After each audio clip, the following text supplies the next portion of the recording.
नमस्कार सामान जय Jagannath welcome back to my channel. तो केमती अच्छे समस्ते आशा कर समस्ते बहुत भल थी मुझे भल अच्छी। आज हूँ बुधवार एवं टाइम बर्तमान सका 6टा है तो सका सका देख पार्थ के कुहुड़ी। तो ये उठिक निज कम सारिक आसी गचर टे पानी देली। तो गच पानी दे सारिकी बाकी घर कम स्टार्ट करी।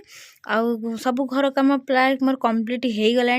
आबे आसली लास्ट बेडरूम रे बापा पुओ उठी जाए पुओ तो ट्यूशन होता तार उठिक जाई सारे। तो आज से जल्दी जल्दी आज मोर बिछना माने बाहर सरी घर शीघ्र शीघ्र रूमटा से ठीक करदेवी। तो शीत दिन आसला माने मशा तो बहुत एबार एत मशा होती सबुआड़े माने कौट कौन हो जानी कि कलिकता एत मशा माने गाँव में भी तो सेमती मशा होजी मुझे दिन रही देखिली। आठी प्रबल मशा संध्या मत झरका फरका बंद न कर ताले एत मशा घर सारा जमी बस मैंने टेकी नहीं एमती अवस्था। तो से कौन कर सब 4टा 4:30 है आगे मुझे कौन कर झरका गुड़ा सब बंद कर दूची आठू डोर फोर बंद कर रखुची जमी मशा न पसंदी। तो से मशारे भी टांगुची मशा जमी न कामुड़े। तो फास्ट जो मशारे टांगु नी एत मशा थे पूरा कामुड़ी सब रक्त पीकी सब बिछना सारा बुलूले। तो मुझे थे उठिला बेलू जो बाथरूम उठी देख राति एमती अवस्था मशा सब रक्त पीकी पुओ गालरे ता बापार सब बसिक सब रक्त पीकी मोर तो पीते मुझे जान नी सब बिछना सारा टोटाल माने बेड सारा बुलून। तो से कौन कली मशारी टांगिया एमती तो भल लगे कि कौन कर निजे स्वास्थ्य को लक्ष्य रखिकी मशारीटा टांगिया निहाती दरकार छोट छुआ जो घरे अच्छी। तो से एबे सब बेड ठीक करदेले और मशारी डेली डेली खोलिकी टांगिया तो बहुत विरक्त आम मैंने जानते गोटे मैंने मत तो बहुत विरक्त लगे। तो से सब गोटे साइड्रे खाली टंगे रखीदिए। तो ये बेड ठीक करदेली। तो ये झड़ाझड़ी करदे बिछना ब्लांकेट फ्लांकेट सब रखीदेली खरार देवी बोली बेसी ठंडा पड़ी कि रूम रे जना पड़ूनी बेसी ठंडा। तो से दौना से चल जमी तो गरम रोचे ब्लांकेटा जो अतिरिक्त पूरा ठंडा पड़ुची से खरार दे दूची। तो ये छात उपरକୁ नहीं जावाक ब्लांकेट मेरे बहुत हुए ये झरका पाखे जो खरा हुए से दे दिए। तो अब बेड मोर बेड काम सरीगला आउ जो आखपाख जिनस टिके खाली झड़ाझड़ी करदेवी से झाड़ी झड़ी पाइला मोर काम प्राय धर सरीला। एवं एगुड़ा सब ठीक ठाक टिके कर दिए सब जो टेबिल हेरिया रही पर्दा मर्दा टिके ठीक ठाक करदेगी तापर सीधा जीवी गाधे के आसिकी पूजा सारिकी तापर किचन को जीवी। तो चलो तो मैंने देखु था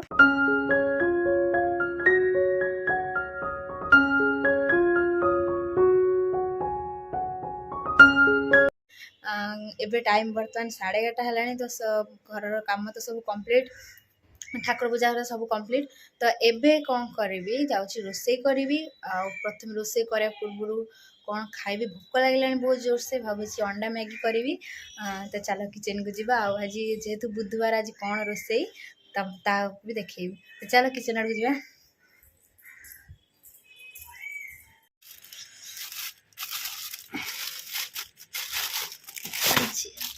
आज आसी मटन। तो आज हूँ मटन मटन हम आउ सांग को कौन करी चिंगुड़ी अच्छी मटन आनी चिंगुड़ी माछ फ्रिज रू काढ़ी रखी। तो प्रथमे जाए मतलब भोक लगे ब्रेकफास्ट किसी करे। तो चलो पर कथा तुम मान सहित। तो आगे ये कौन कली मटन आसिक अंडा दीटा फ्रिज रू काढ़ी रखीदेली आपर ये मटन धोईकी मैरिनेट कर रखीदेवी ना मटनटा बेसी समय रहा खराब हो जाए। तो से मैंने जिनसा कौन पची जाए। तो से आगे जो मटन आसे सब कौन करे मुझे धोईकी मैरिनेट करके हलदी लुण आउ सोरष तेल दे मैरिनेट कले भल माने टेस्टा भल आसो।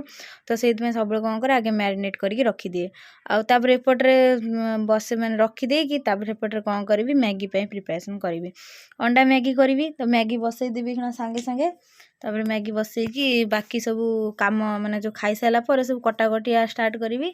तो मैगी एबे रेडी। तो मुझे जाए खाईदे कारण बहुत जोर से भोक लगे आमती भी मंगलवार थी राति।